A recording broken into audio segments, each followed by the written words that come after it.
Hey guys, welcome back. It is your favorite Gimp of the Limp, and I'm here with a special treat for you.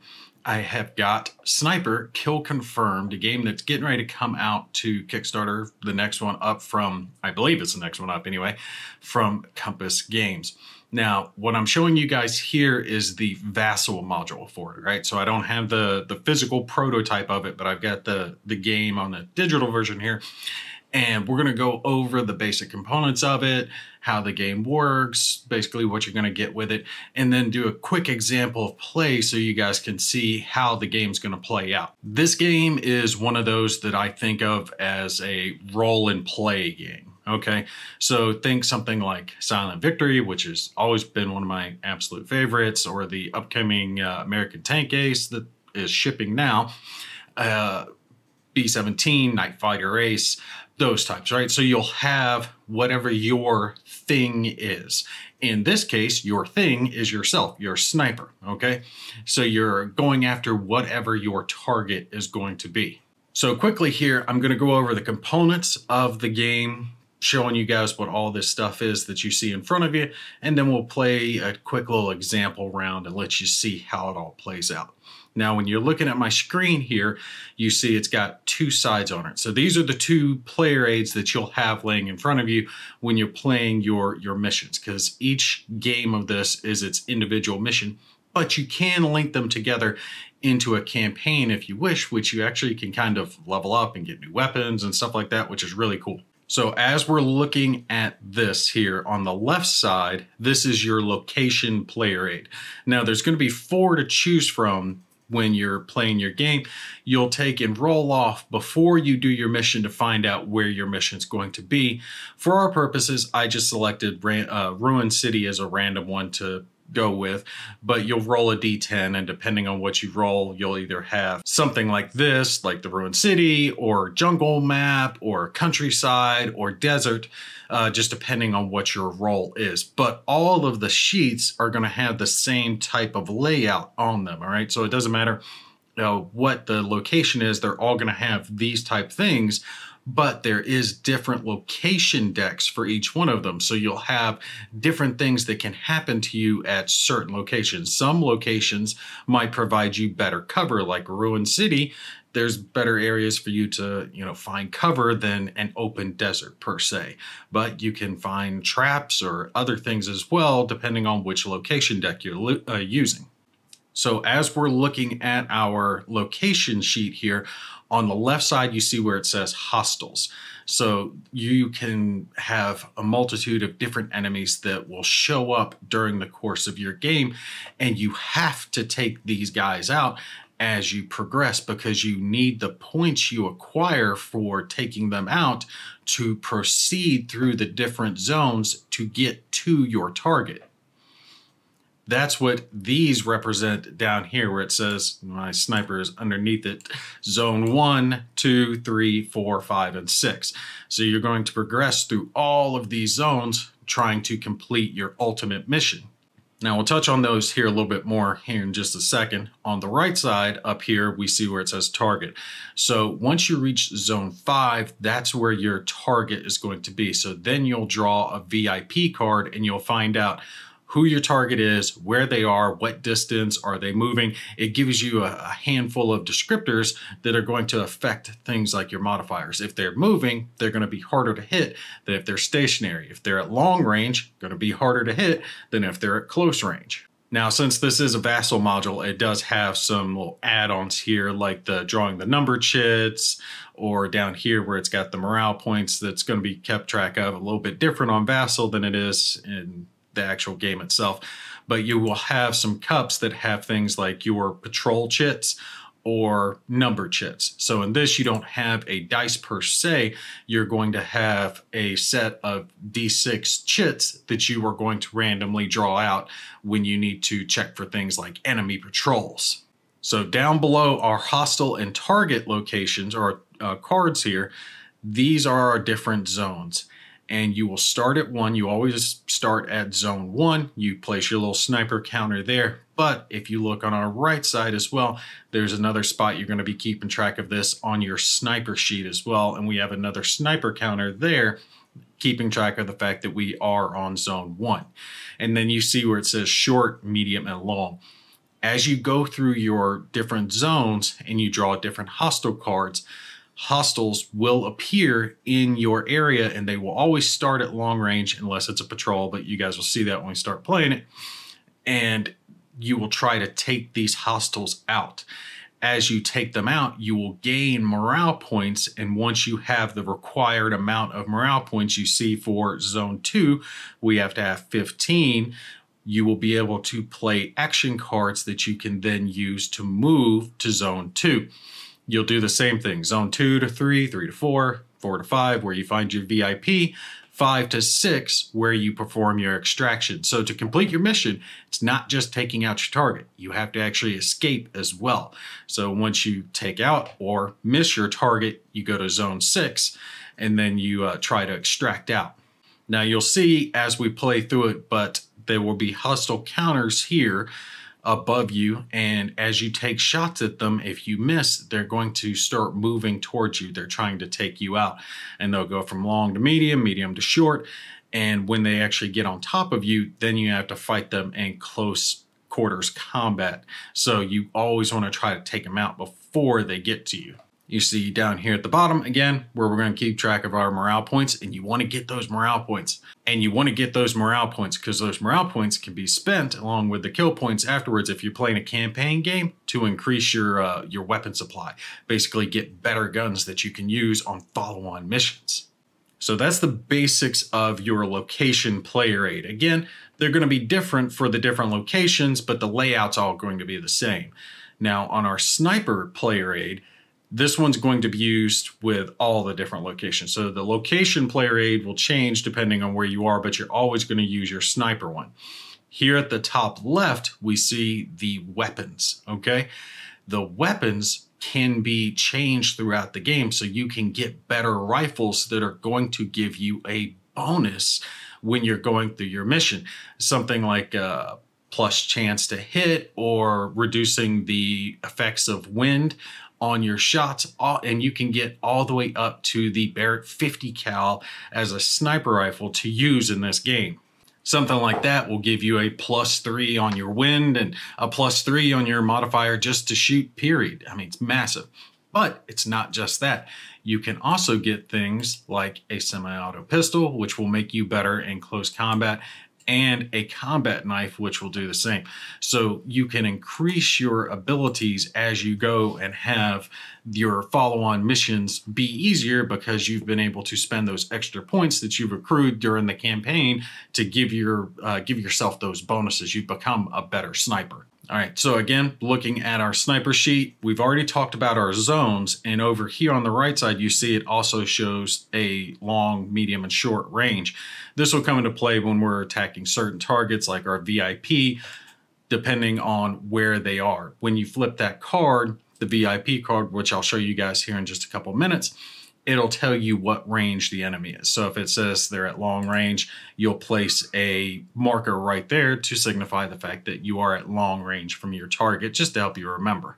Then below, we've got our wind chart, which is nice. They've got that right there. You roll a D10, you'll figure out what type of wind you're working against. Hopefully you get calm, you're not getting any bad effects, but you can get some pretty bad die roll modifiers if you roll badly, and up to losing a fire action as well if the wind is too bad. On this left side, we see the enemy box, and when you draw your hostiles, it'll tell you how many hostiles you have. If you have 2 hostiles, you'll place 2 hostile counters in that enemy box. So as we have hostiles move through the zone here on our location side, coming towards you, you keep track of them here on this enemy box to remember how many you have, okay? So once you have killed all of the ones out of your enemy box, then that counter gets removed, but you will always have some type of hostile on the board. So once you've taken out the last one, you will automatically draw another hostile card. So you always have a chance to get new targets because you're always trying to get more morale points so you can proceed through the zones. The rest of it down here below, pretty easy to keep track of. You can take wounds during the course of the game, and certain types of attacks will either cause critical or regular wounds, and you'll just place counters accordingly depending on what type of wound that you have taken. There are med kits in the game that you can get in your equipment deck, in your action card deck, that will allow you to remove some of these wounds that you take. Obviously, if you take too many wounds, you'll die. 3 critical wounds, you're dead. And up to, was it 6 regular wounds will kill you as well. There are some optional rules for the game as well, things like having a spotter. I'm not going to play with a spotter for our little example here, but you can have a spotter in the game, and if your spotter gets killed, then you will incur a negative penalty during the game. And then there's a phase during the game called the enemy reserves, and you can potentially incur extra reserves that get added to it. Kind of think of this as like a soft time limit. You can't just sit on it and rack up points and chill around.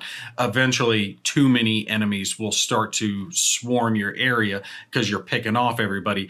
That's kind of what this counter is supposed to represent. So if it ever ticks up here to 8, you lose the mission. So it kind of behooves you to move yourself through the mission as quickly and as efficiently as possible instead of just sitting around trying to rack up points. All right, so the couple things that I haven't shown you just yet is the fact that you have a hand of cards, which is going to consist of 5 action cards. So the cards that allow you to do things like move and shoot and hide, and then you get 1 equipment card. That equipment can be things like a bipod or a ghillie suit, which will make you more effective during your mission. Also, there is the location deck, which I mentioned previously will be dependent upon what location you're on, but these 6 spots up here represent the 6 different zones. So you'll draw a location card for the location that you're in when you move to it, so you know what type of modifiers or if you found traps or whatever's happened. Okay, so let's start off and we'll draw ourselves a location card for our first location. We're already in zone 1.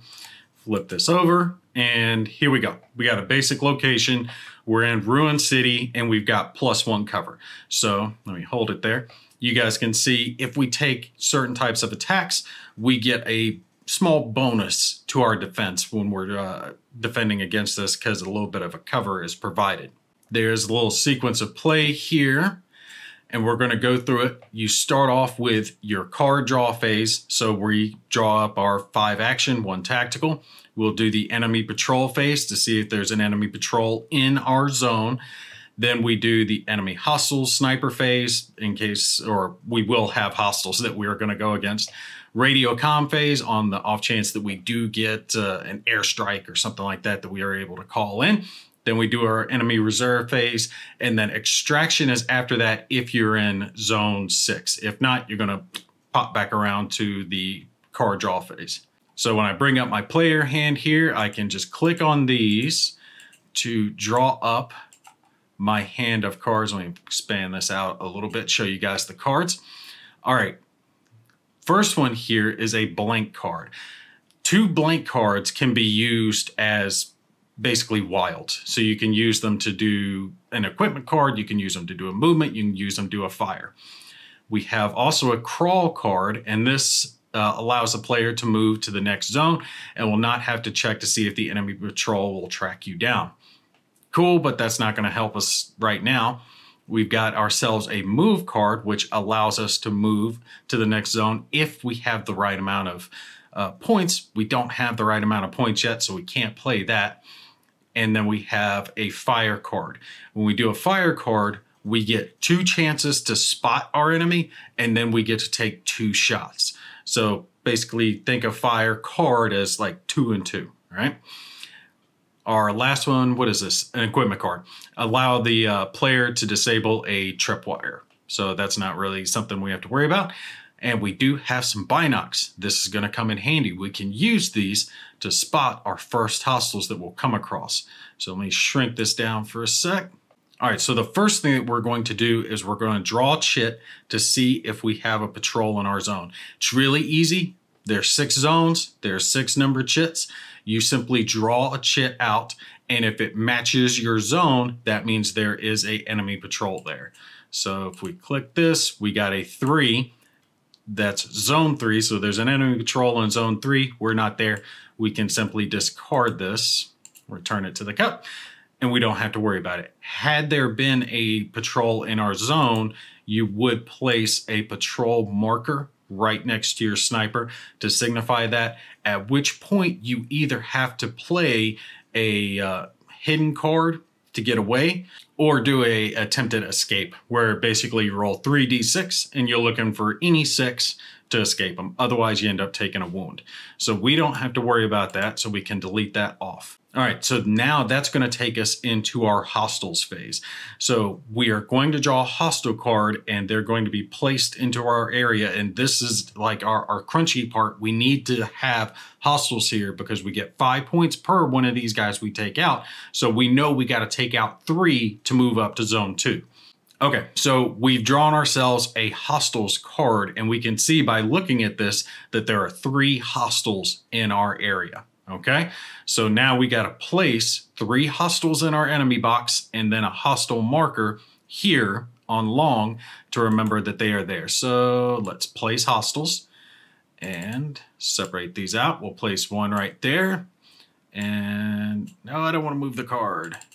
Let's move these guys all over there. Oh, I'm not getting it right. Bear with me because this is Vassal. All right, so let's split these guys up. All right, perfect. We got it set.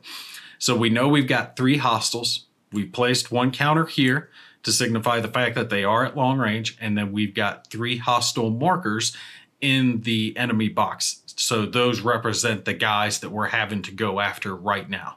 Now, just an FYI, if during the course of drawing these cards for hostels, you'll just, if you draw a enemy reserve one, you'll just discard that, place it to the bottom, draw a separate hostile card. That enemy reserve card comes into play for this reserve track. So you're not going to have a turn go by where you have no hostels. You'll draw until you have a sniper or some hostels pop up. Okay, so since we've got our hostels, we know they're there, we are going to take and play a fire card to attack them. Now this gives us, like I said, 2 chances to spot them. Normally, you're going to spot on a 3+ on a D6 roll. For us, we don't have to worry about it because we were lucky enough to get some binocs. So we can discard that, and boom, we've automatically got them spotted. They're locked in, we're good. We can just take our 2 shots and try to get these guys. Now, there is a nice quick reference chart here I'll let you guys take a look at that shows you what you're going to need to roll for certain types of attacks, certain enemy attacks, all the other good stuff. You see spotting the enemies here shows 1 to 2, they're not spotted, 3+, they are spotted. So remember, you get 2 chances per fire card played, okay? We are playing our fire card. I'm gonna go ahead and discard that, and we'll pull this off so it's out of the way for now. But we're playing our fire card. We spotted them with our binocs. We've got 2 shots to take at them, playing that single fire card that we have in our hand. Now, looking at this chart, we can pretty much go down it and see what we're going to have to apply as potential modifiers. So for us, we're going to have to see if our target is moving. Our range to our target, which we already know now, is long range. They'll move up if we miss. So it obviously long range, harder to hit, -2, medium, -1, short range, no die roll. And then, or no die roll modifier, excuse me. And then we go into wind direction. So that can affect us as well. Now, we can do our single D6 for our target to see if he's moving or not. And we got a 6, which means he is not moving. So no die roll modifier there. So right now we're at -2 for our range. Okay. And now we just need to check our wind, 1 to 10. Hopefully nothing bad. Let's roll it. We got a 4. That's pretty bad. Medium wind from the south. Apply a -2 when firing. This is not good. So now we're at a total of -4. When I was playing this earlier, I was lucky enough to get myself a bipod. And the bipods are great because it sticks around as long as you're in that location and gives you a +1. We know our total on this is -4, and we've got to get a 7 or higher to get them, okay? Now the wind stays but the other modifiers can change in between shots. So we'll take our first shot. We're looking for a 2d6 roll, 7 or higher. Okay, so we'll roll our 2d6, and yeah, that's not gonna get that's horribly bad. That is a 0. We got so bad on that one. So that is a miss. We missed our target. All right. When you miss your target, they are going to move up.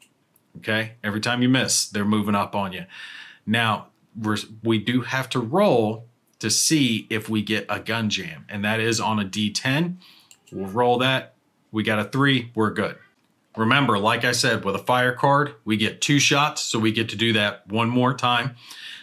The wind, unfortunately, is going to stay the same, so we stick with the -2 there. Now our range modifier is only a -1, but we do have to check to see if the target is moving again. So we will roll our 1d6, and the target is moving. And unfortunately, that brings us back down to our -4 modifier. -1 for moving, -1 for medium range, and then -2 for the wind. So we'll roll our 2d6 again. And unfortunately, we get a 1 and we have missed. Okay, so we're done with our 2 shots. Let's take and pull up our cards again. And unfortunately, there's really not much else we can do with what we have in our hands. If we had another blank card, we could attempt another shot. We don't. Can't use the crawl or the move. And this equipment card's not going to do us any good right now. So we can discard all of these and just go straight into our radio comms phase. Now, radio comms phase is really easy. You're simply drawing 1 card, and if it's a fire card, then you have been successful in calling in an airstrike. You get automatically 15 morale points, and all hostiles get wiped out. So we'll pop that real quick. Where's my player hand? Let me draw a card. Nope, got to crawl. So we'll discard that. That's unfortunate. I was kind of hoping we could wipe these guys out since there's 3 and they're right on top of us. This is not going as good. I played a game off camera just to, kind of familiarize myself with it. And I smoke chucked them during my private game. But of course, this is what I'm getting, just getting beat all up. After that, after our radio comms phase, let me pull up our sequence of play again, show you guys. After we have done the radio comms phase, we do the enemy reserve phase. And all we have to do for that is simply draw a hostile card. I'm not going to pop one now because I don't want to disturb what's on the board. But if you get a card that says enemy reserve, this reserve marker will move up the track. Remember what I said, it's kind of like a soft time limit in a way. It keeps you motivated to keep going. You can't just sit around and plink at all the hostiles that pop up, because they'll keep popping up just to rack up your score, because you will automatically lose once enough of those enemy reserve cards have been shuffled through and drawn. What happens if our hostiles get to us? Because at the stage we're at now, we go into another turn. We've already got hostiles on the board. We don't have to worry about drawing them. We would draw for another patrol to see if one happened. But after that, we would continue on with our hostiles. Let's say they pushed into us. Real simple procedure on how to handle these guys. You would do for the sniper a 3d6 roll. All right, so you roll 3 d6s. Any 3+ will kill them. All right, so you would kill a hostile for that. But any remaining hostiles are going to roll a d6 each. And then on them, for any 4+, they cause a wound to you, to your sniper. And it's not just any wound, it's a critical wound. So that's one of the ones you do want to avoid if at all possible. But do remember, your location comes into play. So you would get that +1 cover modifier even against that. Now, that's the gist of what you're going to keep doing. There are other things that will come into play. Like I said, different types of equipment cards like the ghillie suits and the bipods that you'll use. As you move on through, you'll gain your morale points for killing off the enemy. And once you hit this zone 5, that's when you're going to draw your VIP card. Now, just to show you guys what happens, you would draw a VIP card. Let's flip him over. And it shows our target is at medium range. He's stationary, stay there, stationary, and you gain 4 kill points for killing him. That's part of the campaign stuff. You can accrue those points, victory points, So it tells you where he is and whether or not he's moving. So for us, we could pop a marker right here at medium range to remember our range to our enemy. But remember, you have to take out hostiles before you can go after your target. All right. When you're at this stage, at zone 5, going after him, you can play up to 2 fire cards. So essentially you get 4 shots to take him out. Whether or not you take him out or not, that's it. Your target will either escape or you will have killed him. If he is, regardless, you'll gain your points. But once that has completed, you have to then continue on and gain enough morale points to move over to zone 6, at which point you will play 2 movement cards to extract. It's just that simple. Your victory, you're good, you get your morale points, you get your kill points, and then you can spend those towards extra items, improved weapons, handguns, combat knives, stuff like that. If you don't, then you're considered KIA. You got killed during your mission. If you're doing a campaign is 10 individual missions. So you'll go out with your sniper, you will randomly select your location, your targets, your different location deck cards, VIP cards, all that type stuff, and go through your mission. If you are killed 3 times during your campaign, then you failed. Obviously, if you survive all 10 missions, then you complete your campaign, and then you're shooting for your highest score. And like I said, there are some variants that you can do into it. You can do things like night missions or having your spotter in it, which, like I said, your spotter can get killed during the mission and you incur a penalty.